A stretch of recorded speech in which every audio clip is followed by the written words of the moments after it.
N9 news కి స్వాగతం. ముందుగా హెడ్లైన్స్ చూద్దాం.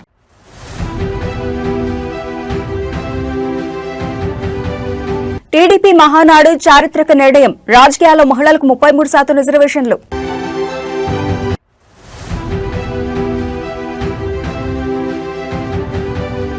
గాంధీ భవన్ లో కాంగ్రెస్ పీఏసీ కీలక భేటీ. ఓటర్ల రక్షణే ధ్యేయంగా యాక్షన్ ప్లాన్.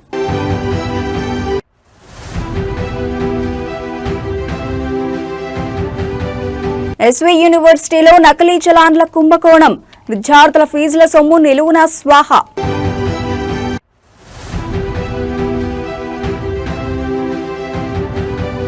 సైబరాబాద్ లో ఘరానా ల్యాండ్ స్కామ్ గుట్టురట్టు.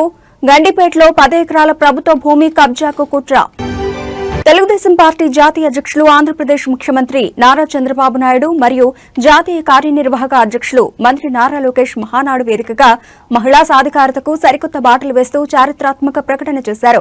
పార్టీ పదవుల్లో రాజకీయాల్లో మహిళలకు ఏకంగా 33% రిజర్వేషన్లు కల్పిస్తామంటూ చంద్రబాబు నాయుడు తీసుకున్న నిర్ణయంపై రాష్ట్ర వ్యాప్తంగా హర్షాతిరేకాలు వ్యక్తమవుతున్నాయి. ఇందులో భాగంగా గుంటూరు పశ్చిమ నియోజకవర్గ పరిధిలో మహిళా నేతలు కార్యకర్తలు పెద్ద ఎత్తున సంబరాలు నిర్వహించారు. మహిళలకు 33% రాజకీయ రిజర్వేషన్లు ప్రకటించినందుకు కృతజ్ఞతగా శుక్రవారం గుంటూరు పశ్చిమ నియోజకవర్గ టీడీపీ ప్రధాన కార్యాలయం అంటే శ్రీనివాసరావుపేట ఆఫీసు వేదికగా అపూర్వమైన వేడుకలు జరిగాయి.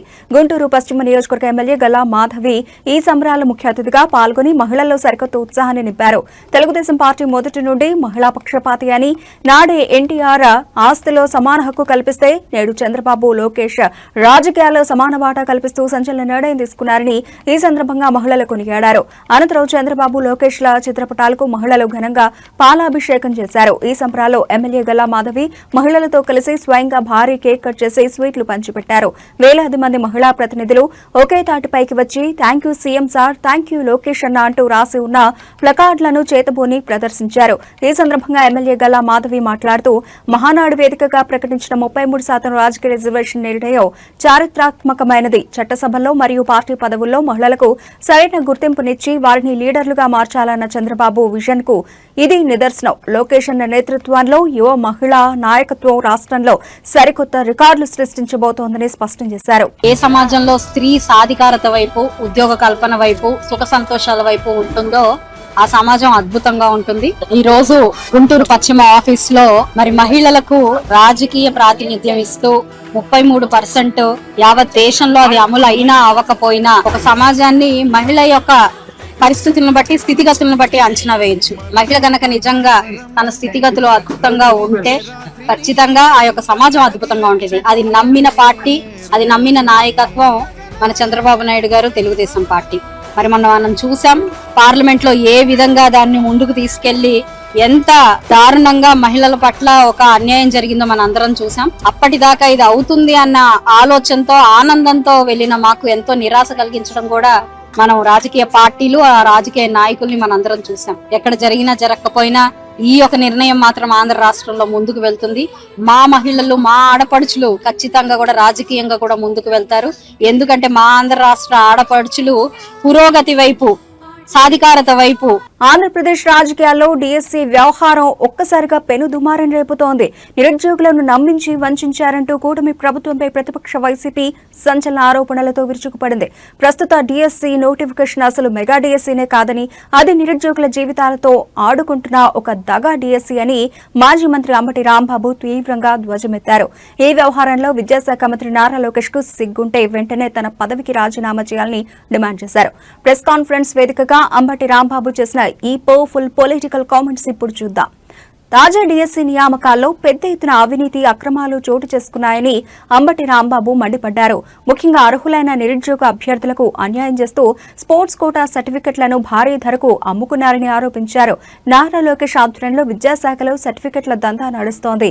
10 లక్షలు, 20 లక్షలు, 30 లక్షలు అంటూ రేట్లు ఫిక్స్ చేసి స్పోర్ట్స్ సర్టిఫికెట్లు అమ్ముకున్నారు అంటూ అంబటి సంచలన వ్యాఖ్యలు చేశారు. ఎన్నికల ముందు ఇచ్చిన మెగా డిఎస్సీ హామీని తుంగలో తొక్కి ఇప్పుడు తెర వెనుక కోట్లాది రూపాయలు రూపాయల అవినీతికి తెరలేపారని దుయ్యబట్టారు. ఈ మెగా డిఎస్సీ స్కామ్ పై ప్రభుత్వం తక్షణమే స్పందించాలని అంబటి రాంబాబు డిమాండ్ చేశారు.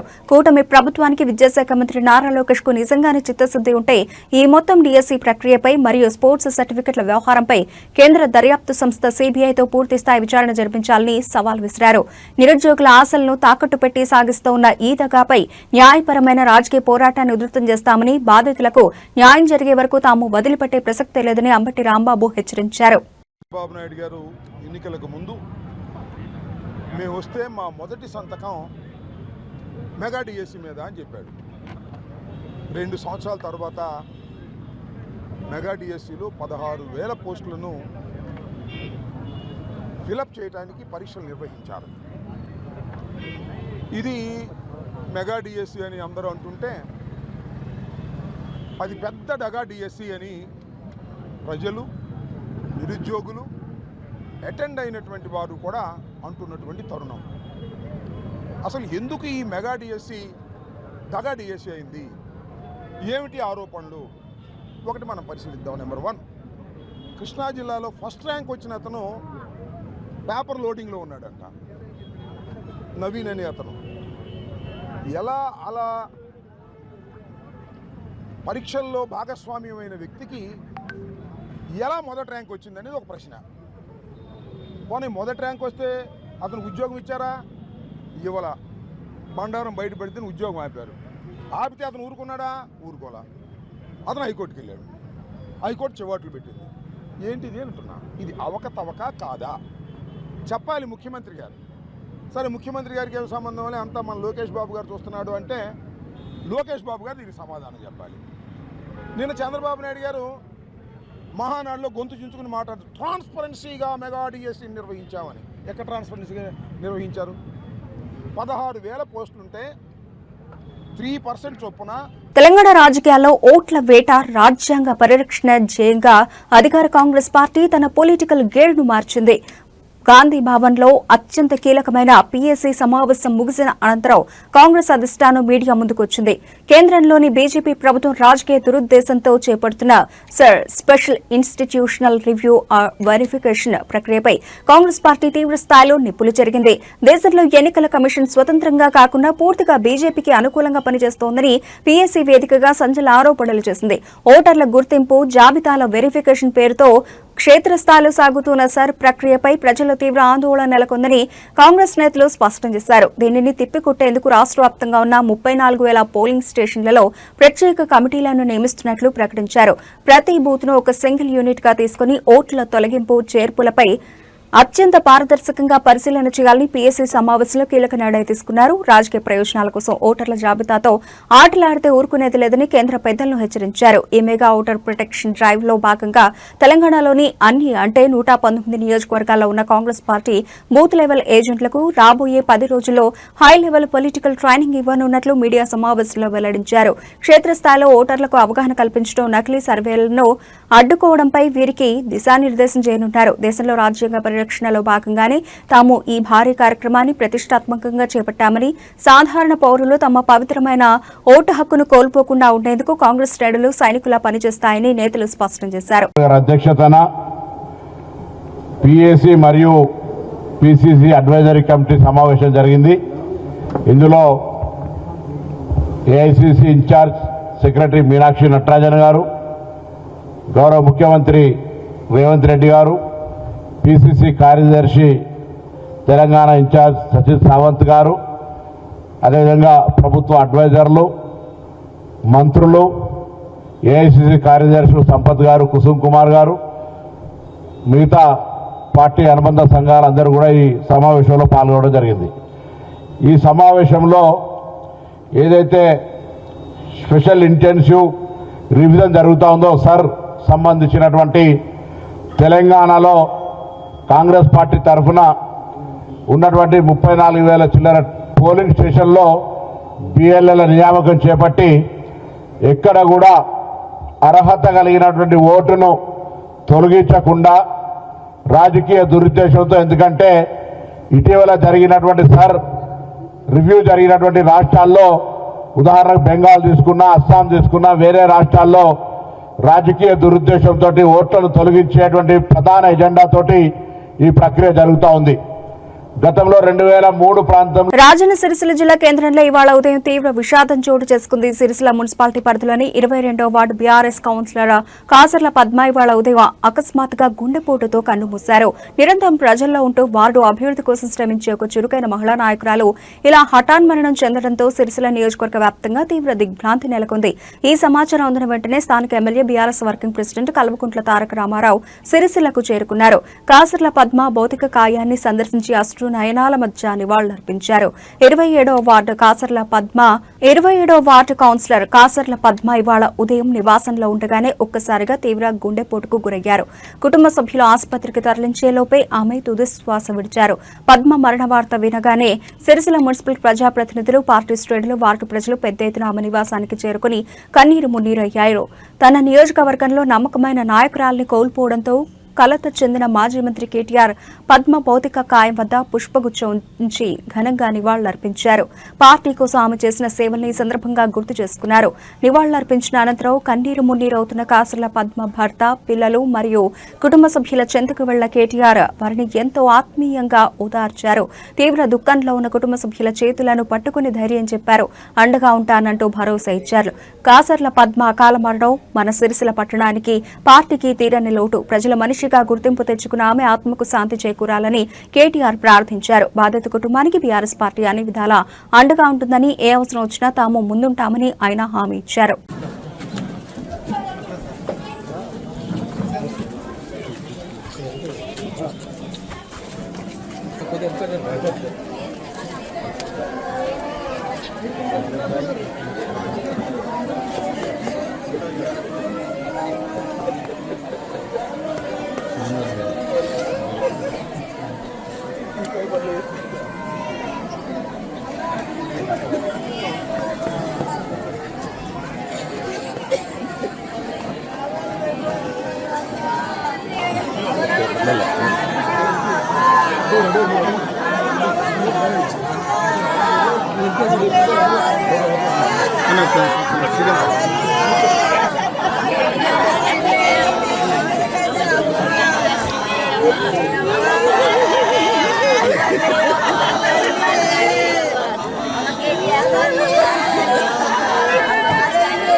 తెలంగాణ రైతాంగం మళ్లీ రోడ్డెక్కింది. వ్యవసాయ మోటార్లకు మీటర్లు పెట్టే ప్రతిపాదనలపై అన్నదాతలు ఉరితాళ్లతో నిరసనకు దిగడం రాష్ట్ర వ్యాప్తంగా తీవ్ర కలకలం రేపుతోంది. వ్యవసాయ మోటార్లకు మీటర్లు పెడితే ఇక మాకు మిగిలేది ఉరే అంటూ ఆదిలాబాద్ జిల్లా ఇచ్చోడ మండలం ముఖ్రా గ్రామ రైతులు చేతిలో ఉరితాళ్లు పట్టుకుని స్థానిక విద్యుత్ ట్రాన్స్ఫార్మర్ వద్ద నిలబడి వినూత్నంగా తమ నిరసనను వ్యక్తం చేశారు. గత 10 ఏళ్ల కేసీఆర్ పాలనలో ఉచిత కరెంటు పొందిన తాము నేడు కాంగ్రెస్ ప్రభుత్వ హయాంలో మీటర్ల భయంతో బతకాల్సి వస్తోందని అన్నదాతలు ఆవేదన చెందుతున్నారు. ఉమ్మడి ఆదిలాబాద్ జిల్లాలోనే ఆదర్శ గ్రామంగా పేరుగాంచిన ముఖ్రా గ్రామంలో ఇవాళ ఉదయం విచిత్రమైన కలచివేసే దృశ్యాలు కనిపించాయి. గ్రామానికి చెందిన రైతులంతా ఏకమై చేతుల్లో ఉరితాళ్లను ప్రదర్శిస్తూ వ్యవసాయ బావుల వద్దకు చేరుకున్నారు. నాడు కేసీఆర్ ముఖ్యమంత్రిగా ఉన్నప్పుడు 24 గంటల ఉచిత కరెంట్ ఇచ్చి రైతులను రాజులా చూసుకున్నారని ఈ సందర్భంగా రైతులు గుర్తు చేసుకున్నారు. కేంద్రంలోని బీజేపీ ప్రభుత్వం మోటార్లకు మీటర్లు పెట్టాలని ఎంత ఒత్తిడి తెచ్చినా నా ప్రాణం పోయినా సరే రైతుల మోటార్లకు మీటర్లు పెట్టను అంటే కేంద్రానికి ఖరాఖండిగా చెప్పిన కేసీఆర్ ధైర్యాన్ని ఈ సందర్భంగా రైతులు కొనియాడారు. కానీ నేడు రాష్ట్రంలో అధికారంలోకి వచ్చిన కాంగ్రెస్ ప్రభుత్వం ముఖ్యమంత్రి రేవంత్ రెడ్డి మాత్రం కేంద్ర ప్రభుత్వం చేతులు కలిపి తెలంగాణ రైతుల వ్యవసాయ మోటార్లకు మీటర్లు పెట్టేందుకు లోపాయికారి ఒప్పందం చేసుకున్నారేమోనని తమకు గట్టి అనుమానం వస్తోందని రైతులు మండిపడ్డారు. ఇప్పటికే రుణమాఫీ పూర్తిగా కాక రైతు భరోసా సాయం అందక పండించిన పంటలను సమయానికి కొనుగోలు చేసే దిక్కులేక కాంగ్రెస్ మార్కు పాలనలో రైతుల బతుకులు అస్తవ్యస్తమయ్యాయని ధ్వజమెత్తారు. ఇలాంటి పరిస్థితుల్లో కరెంటు మోటార్లకు మీటర్లు పెట్టి బిల్లులు వసూలు చేయాలని చూస్తే రైతులకు చావడమే దిక్కవుతుందని, వ్యవసాయాన్ని వదిలేసి ఊరుకోవాల్సిన వస్తోందని కన్నీటి పర్యంతమయ్యారు. ముఖ్రా గ్రామ మాజీ సర్పంచ్ గాడ్గే మీనాక్షి, మాజీ ఎంపీటీసీ గాడ్గే సుభాష్ ఆధ్వర్యంలో జరిగిన ఈ వినూత్న నిరసనలో దత్త మారుతి ముక్రా కే గ్రామ మాజీ సర్పంచ్ గాడ్గే మీనాక్షి, మాజీ ఎంపీటీసీ గాడ్గే సుభాష్ ఆధ్వర్యంలో జరిగిన ఈ వినూత్న నిరసనలో దత్త, మారుతి, ప్రహ్లాద్, వెంకటి, తులసిరాం, తిరుపతి, విఠల్తో పాటు పెద్ద సంఖ్యలో స్థానిక రైతులు పాల్గొన్నారు. ప్రభుత్వం తమ నిర్ణయాన్ని మార్చుకోకపోతే ఉచిత కరెంటుకు మీటర్ల ముసుగు తొలగాలని చూస్తే సిద్దిపేట, గజ్వేలతో పాటు రాష్ట్ర వ్యాప్తంగా రైతులంతా ఏకమై కాంగ్రెస్ ప్రభుత్వానికి బుద్ధి చెబుతామని హెచ్చరించారు.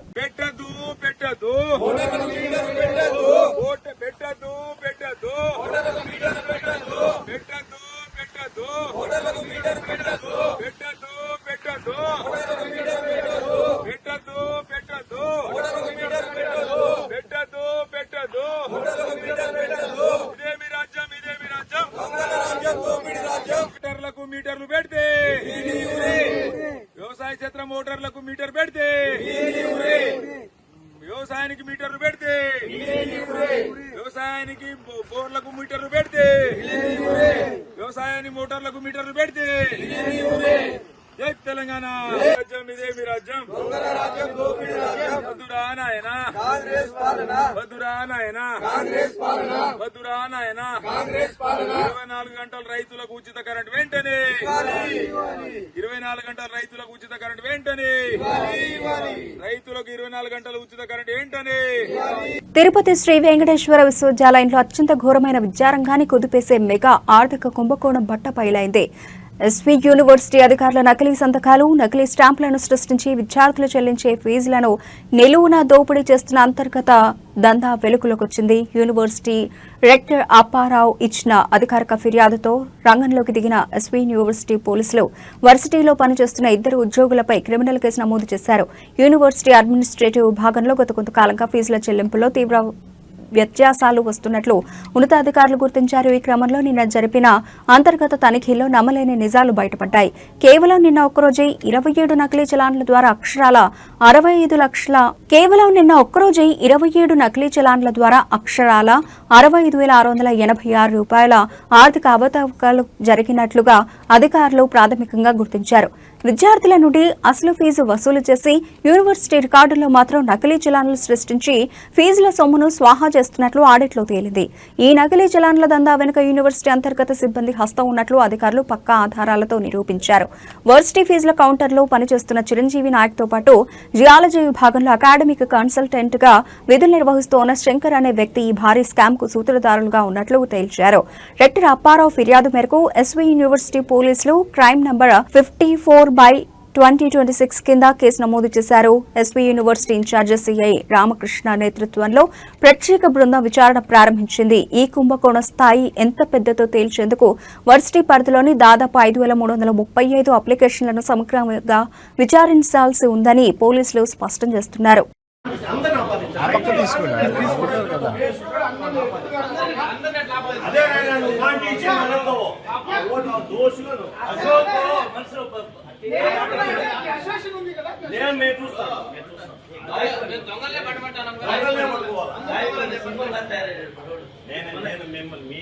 నేను నీకు కూడా చెప్పిన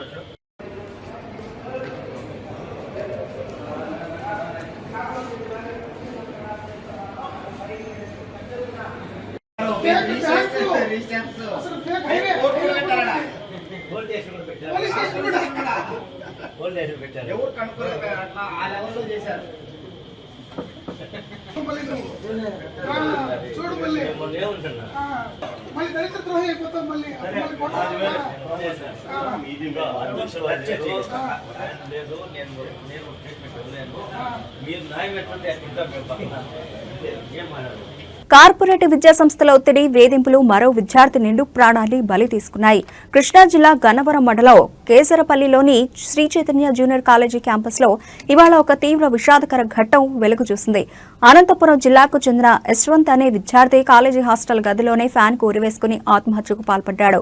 కాలేజీ యాజమాన్య వేధింపులు, తీవ్ర మానసిక ఒత్తిడి భరించలేకే తమ బిడ్డ బలవన్మరణానికి పాల్పడ్డాడంటూ విద్యార్థి కుటుంబ సభ్యులు, బంధువులు కాలేజీ ఎదుట భారీ ఆందోళనకు దిగారు.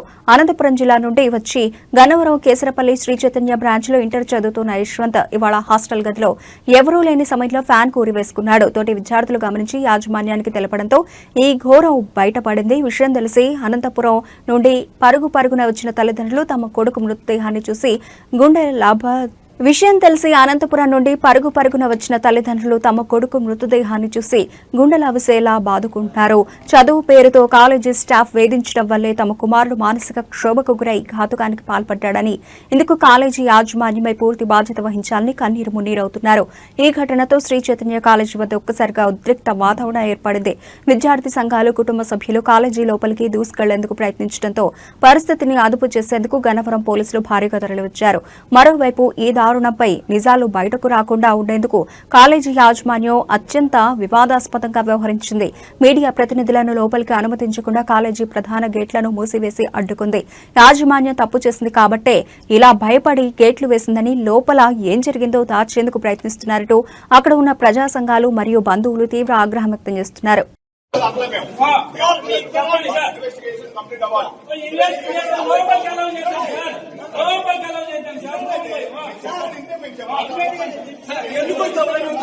మీడియా మిత్రులకు నమస్కారం. దయచేసి మా తమ్ముడిని కుమారుడు చనిపోయినప్పుడు వీళ్ళు ఏం చేస్తున్నారు? దించేటప్పుడు పోలీస్ డిపార్ట్మెంట్ సందర్శించి దించాలి కదా. వాళ్ళే దగ్గర దించుకొని పోయి తోసి ఈ పొద్దు హాస్పిటల్ చేశారు.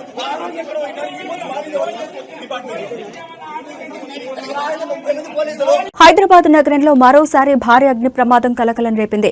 మాసబ్ ట్యాంక్ పోలీస్ స్టేషన్ పరిధిలోని ప్రముఖ వ్యాపార సముదాయం అన్వార క్రోకేరీస్ భవనంలో ఒక్కసారిగా ప్రమాదకర స్థాయిలో మంటలు చెలరేగాయి. సముదాయంలోని 3వ అంతస్తులో ఉవ్వెత్తున లేస్తున్న మంటలు, దట్టమైన పొగలు చుట్టుపక్కల ప్రాంతాలను కమ్మేయడంతో స్థానికులు, వాహనదారులు తీవ్ర భయాందోళనలకు గురవుతున్నారు. ప్రమాదంపై సమాచారం అందిన వెంటనే ఫైర్ ఫైటర్స్ రంగంలోకి దిగారు. మాసబ్ ట్యాంక్ ప్రధాన రహదారిపై ఉన్న అన్వార క్రోకరీస్ వ్యాపార సముదాయంలో ఇవాళ ఈ ప్రమాదం చోటు చేసుకుంది. భవనంలోని 3వ అంతస్తులో ఉన్న స్టోరేజ్ ఏరియా లేదా గోదాం విభాగంలో ఒక్కసారిగా మంటలు ప్రారంభమయ్యాయి. క్రోకరీస్ షాప్ కావడంతో లోపల ఉన్న ప్లాస్టిక్, ఫైబర్ మరియు ప్యాకింగ్ మెటీరియల్స్ కారణంగా మంటలు నిమిషాల వ్యవధిలోనే అంతస్తు మొత్తం శరవేగంగా వ్యాపించాయి. కిటికీల గుండా దట్టమైన నల్లటి పొగ ఆకాశమంతటా కమ్మేయడంతో స్థానికులు అప్రమత్తమై తక్షణమే అగ్నిమాపక నియంత్రణ గదికి సమాచారం అందించారు. స్థానికులు ఇచ్చిన సమాచారంతో స్పందించిన అగ్నిమాపక సిబ్బంది ఫైర్ టెండర్లతో అత్యంత వేగంగా ఘటనా స్థలానికి చేరుకున్నారు. ఫైర్ ఫైటర్స్ బృందాలు హౌస్ పైపుల ద్వారా 3వ అంతస్తు పైకి నీటిని చిమ్ముతూ మంటలను అదుపులోకి తెచ్చేందుకు శ్రమిస్తున్నారు. షార్ట్ సర్క్యూట్ కారణంగానే ప్రమాదం జరిగి ఉండవచ్చని ప్రాథమికంగా అనుమానిస్తున్నారు. ప్రమాద సమయంలో లోపల ఎవరైనా సిబ్బంది ఉన్నారా లేదా అనే కోణంలో పోలీసులు దర్యాప్తు చేస్తున్నారు. ఈ ప్రమాదం కారణంగా మాసబ్ ట్యాంక్ జంక్షన్ పరిధిలో భారీగా ట్రాఫిక్ జామ్ ఏర్పడడంతో పోలీసుల వాహనాలను ప్రత్యామ్నాయ మార్గాల్లోకి మళ్లిస్తున్నారు.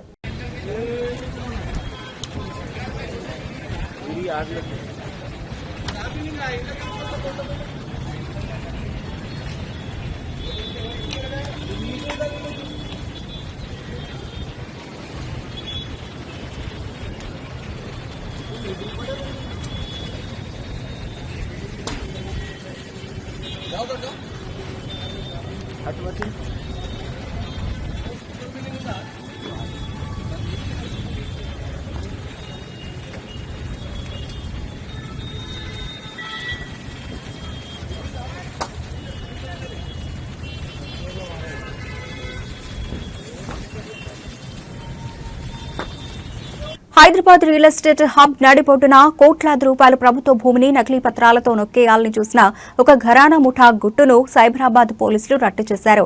గండిపేట పరిధిలో విలువైన 10 ఎకరాల ప్రభుత్వ భూమిని ఏకంగా నకిలీ జీవోలు సృష్టించి అమ్మకానికి పెట్టిన 3 కేటుగాళ్లను పోలీసులు పక్కా వ్యూహంతో అరెస్టు చేశారు. ఎకరానికి 3.5 కోట్ల రూపాయల చొప్పున 100 కోట్ల డీల్ మాట్లాడి అడ్వాన్సులు వసూలు చేసేందుకు సిద్దమైన తరుణంలో సైబరాబాద్ క్రైమ్ టీమ్స్ మెరుపుదాడి చేసి నిందితులను కటకటాల్లోకి నెట్టారు. గండిపేట పరిధిలో ఉన్న అత్యంత విలువైన ప్రభుత్వ భూమిపై ఈ 3 నిందితుల కన్ను పడింది. సాధారణ పద్ధతిలో ల్యాండ్ గ్రాబింగ్ సాధ్యం కాదని గ్రహించిన ఈ కేటుగాళ్లు ఏకంగా సచివాలయ స్థాయిలోనే నకిలీ జీవోలను సృష్టించారు. ప్రభుత్వం ఈ భూమిని ప్రైవేట్ వ్యక్తులకు కేటాయించినట్లు నకిలీ స్టాంపులు, ఫోర్జరీ సంతకాలతో పత్రాలు సిద్ధం చేశారు. ఈ ఫేక్ జీవోలను చూపిస్తూ అమాయక రియల్టర్లు, ఇన్వెస్టర్లకు ఎకరం కేవలం 3.5 కోట్ల రూపాయలకు ఇస్తామంటూ బంపర్ ఆఫర్ ప్రకటించారు. మార్కెట్ ధర కంటే తక్కువగా వస్తూ ఉండటంతో కొంతమంది ఇన్వెస్టర్లు ఈడీ డీల్కు ముగ్గురు ల్యాండ్ మాఫియా నేతలతో ఒప్పందాలు కూడా కుదుర్చుకున్నట్లు తెలుస్తోంది. ఈ నకిలీ జీవోల ద్వారా పెద్ద ఎత్తున భూ విక్రయాలు జరుగుతున్నాయనే రహస్య సమాచారం సైబరాబాద్ పోలీసు ఉన్నతాధికారులకు అందింది. దీంతో రంగంలోకి దిగిన ప్రత్యేక క్రైమ్ బృందాలు నిందితుల కదలికలపై నిఘా ఉంచాయి. పక్కా ఆధారాలు సేకరించిన అనంతరం గండిపేట పరిధిలో దాడులు నిర్వహించి ముగ్గురు ప్రధాన నిందితులను అదుపులోకి తీసుకున్నారు. వారి వద్ద నుండి భారీ ఎత్తున ఫోర్జరీ దస్త్రాలు, అలాగే ప్రభుత్వ కార్యాలయాల నకిలీ ముద్రలను స్వాధీనం చేసుకున్నారు. నిందితుల వెనుక ఇంకా ఎవరైనా రెవెన్యూ అధికారులు లేదా పెద్ద తలకాయల హస్తం ఉందా అనే కోణంలో పోలీసులు ప్రస్తుతం లోతుగా దర్యాప్తు చేస్తున్నారు. కొన్ని ఫేక్ జీవోస్ క్రియేట్ చేసి అది వాట్సాప్ గ్రూపుల్లో సర్క్యులేట్ చేసి కోర్టుల్ని తర్వాత రెవెన్యూ అఫీషియల్స్ని కూడా తప్పుదావ పెట్టించి రియల్ ఎస్టేట్ మార్కెట్లో దీన్ని మిస్లీడ్ చేస్తూ ఒక డబ్బులు సంపాదించాలనే కుట్రని నార్సింగి పోలీసులు, cyber crime and EOW teams కలిసి క్రాక్ చేయడం జరిగింది. విషయాల్లోకి వస్తే గండిపేటలో సర్వే నెంబర్ 18లో 104 ఎకరాల 25 గుంటల ప్రభుత్వ భూమి ఉంది. ఇది ప్రభుత్వ రికార్డులలో కాస్రపాణి అంటే 1954 నుంచి కూడా ప్రభుత్వ భూమిగానే అది రికార్డులలో ఉంటూ వస్తుంది. దీన్ని అదే ఊరు సంబంధించిన నిమ్మల దశరథ్ అని చెప్పి ఆ గ్రామస్తుల్లో ఒక కుటుంబము దాంట్లోకి అప్పుడప్పుడు మధ్యలో వచ్చిపోతూ ఒక 10 ఎకరాలని ఇది మాకే వస్తుంది అని చెప్పి ఒకటి ఫాల్స్ క్లెయిమ్ కూడా స్టార్ట్ చేయటం, రెవెన్యూ ఆఫీషియల్స్ వాళ్ళని ఖాళీ చేయించాలనే ప్రయత్నం చేస్తున్నారని తెలుసుకొని 2012లో హైకోర్టులో ఒక writ petition. Tollywood box office వద్ద మెగా ధ్వంసానికి కౌంట్ డౌన్ ప్రారంభమైంది. Global star Ram Charan, crazy director Buchi Babu Sana combination లో వస్తోన్న మోస్ట్ ప్రెస్టీజియస్ మూవీ పెద్ది విడుదలకు ఏపీ ప్రభుత్వం ఊహించని రేంజ్ బొనాన్సా ప్రకటించింది. రాబోయే జూన్ 4న ప్రపంచవ్యాప్తంగా అత్యంత భారీ ఎత్తున విడుదల కానున్న ఈ సినిమాకు భారీగా టికెట్ ధరలు పెంచేందుకు, అలాగే అదనపు షోలు వేసుకునేందుకు ఏపీ సర్కార్ అధికారికంగా గ్రీన్ సిగ్నల్ ఇచ్చింది. పెద్ద సినిమా విడుదలను పురస్కరించుకుని ఏపీ ప్రభుత్వం ప్రత్యేక రాయితీలను ప్రకటించింది. జూన్ 4న సినిమా రిలీజ్ అవుతూ ఉండగా అంతకంటే ఒకరోజు ముందే అంటే జూన్ 3వ తేదీ రాత్రి 8 గంటలుగా రాష్ట్ర వ్యాప్తంగా స్పెషల్ ప్రీమియర్ షోలు వేసుకునేందుకు ప్రభుత్వం అనుమతి ఇచ్చింది. ఈ ప్రీమియర్ షోలకు గరిష్టంగా టికెట్ ధరను ₹600గా నిర్ణయించారు. అంతేకాకుండా సినిమా విడుదలైన మొదటి 10 రోజుల పాటు రాష్ట్రంలోని మల్టీప్లెక్స్లలో ₹125, సింగిల్ స్క్రీన్ థియేటర్ల ₹100 వరకు సాధారణ టికెట్ ధరలపై అదనంగా పెంచుకునేందుకు థియేటర్ల యాజమాన్యాలకు అద్భుతమైన అవకాశం కల్పించింది. టికెట్ రేట్ల పెంపుతో పాటు వారం రోజుల పాటు రాష్ట్ర వ్యాప్తంగా రోజుకు 5 షోలు ప్రదర్శించుకునేందుకు ఏపీ సర్కార్ పర్మిషన్ ఇచ్చింది. దీంతో పెద్ద సినిమా మొదటి వారంలోనే కలెక్షన్ల సునామీ సృష్టించడం ఖాయమని ట్రేడ్ వర్గాలు విశ్లేషిస్తున్నాయి. RRR తర్వాత రామ్ చరణ్ నటిస్తోన్న పవర్ఫుల్ విలేజ్ రస్టిక్ డ్రామా కావడంతో ఈ సినిమాపై అటు ఇండస్ట్రీలోనూ ఇటు ప్రేక్షకుల్లోనూ ఆకాశాన్నంటే అంచనాలు ఉన్నాయి. ప్రభుత్వ సడలింపులతో నైజాం ఏరియాతో పాటు ఆంధ్ర, రాయలసీమ వ్యాప్తంగా థియేటర్ల వద్ద మెగా అభిమానుల హంగామా, పండుగ వాతావరణం ఇప్పుడే మొదలైంది.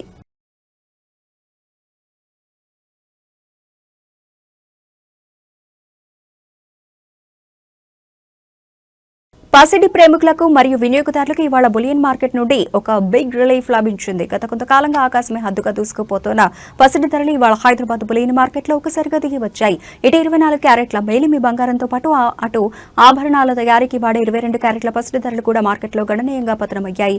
అంతర్జాతీయ మార్కెట్లలో నెలకొన్న పరిణామాల ప్రభావంతో హైదరాబాద్ నగరంలో ఇవాళ పసిడి ధరలు వెనక్కి తగ్గాయి. పెట్టుబడిదారులు ఎక్కువగా ఇష్టపడే 24 క్యారెట్ల 10 గ్రాముల మేలిమి బంగారం ధరపై ఏకంగా ₹600 పతనమై ప్రస్తుతం ₹1,57,040 వద్ద ట్రేడ్ అవుతోంది. మరోవైపు సాధారణ వినియోగదారులు కొనుగోలు చేసే 22 క్యారెట్ల 10 గ్రాముల ఆభరణాల బంగారం ధరపై కూడా ₹550 మేర తగ్గి మార్కెట్లో ₹1,43,950 వద్ద పలుకుతోంది. పెళ్లిళ్ల సీజన్ ముగింపు దశకు వస్తున్న తరుణంలో ఈ ధరల తగ్గింపు కొనుగోలుదారులకు కొంత ఉపశమనం కలిగించిందని చెప్పాలి. ఇటు బంగారం ధరలు తగ్గగా అటు వెండి ధరలు మాత్రం మార్కెట్లో స్థిరత్వాన్ని ప్రదర్శిస్తున్నాయి. హైదరాబాద్ బులియన్ మార్కెట్లో ఇవాళ కేజీ సిల్వర్ రేటు ₹2,90,100గా స్థిరంగా కొనసాగుతోంది. అయితే ఈ ధరలు కేవలం హైదరాబాద్ ప్రధాన బులియన్ మార్కెట్ రికార్డుల ప్రకారమేనని తెలుగు రాష్ట్రాల్లోని వివిధ జిల్లాల్లో స్థానిక జ్యువెలరీ షాపులను బట్టి మరియు మేకింగ్ ఛార్జీలు, జీఎస్టీల పరిధిని బట్టి ధరల్లో స్వల్ప తేడాలు ఉండే అవకాశం ఉందని మార్కెట్ నిపుణులు స్పష్టం చేస్తున్నాయి. గ్లోబల్ మార్కెట్లలో స్థిరమైన మార్పులు ఉంటే రాబోయే రోజుల్లో బంగారం ధరలు మరింత తగ్గే అవకాశం ఉందని మార్కెట్ విశ్లేషకులు అంచనా వేస్తున్నారు. ఏదేమైనా పసిడి కొనాలనుకునే వారికి ఇవాల్టి మార్కెట్ రేట్లు మంచి అనుకూలమైనవనే చెప్పాలి.